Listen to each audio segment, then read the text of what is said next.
Welcome to YOUCANIC. Today on YOUCANIC we have a 2013 Dodge Grand Caravan. On this Dodge Grand Caravan, I'm going to go over the process to be able to replace your side marker light. We have our turn indicator, our high beam, our low beam, and side marker light. This is just a small bulb that's in there.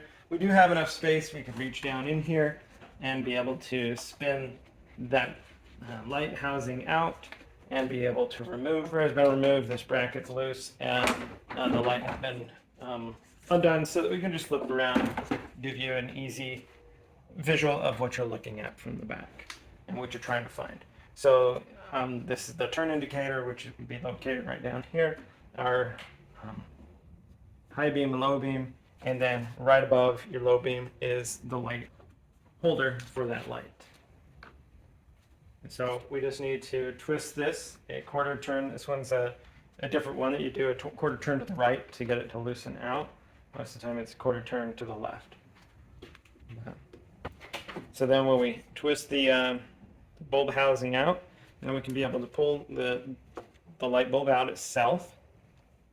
And this light here is this one's a 194. The manual calls for a 2827 natural amber, but we already have the amber color here.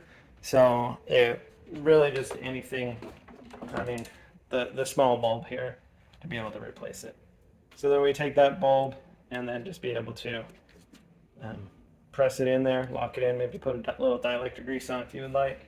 And then we go ahead and line up, there's a larger tab up top, smaller tab, line those up and twist that a quarter turn to the left to lock that into place.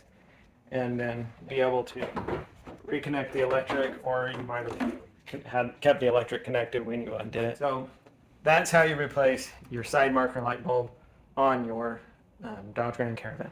Thanks for watching YOUCANIC, where you can be the mechanic.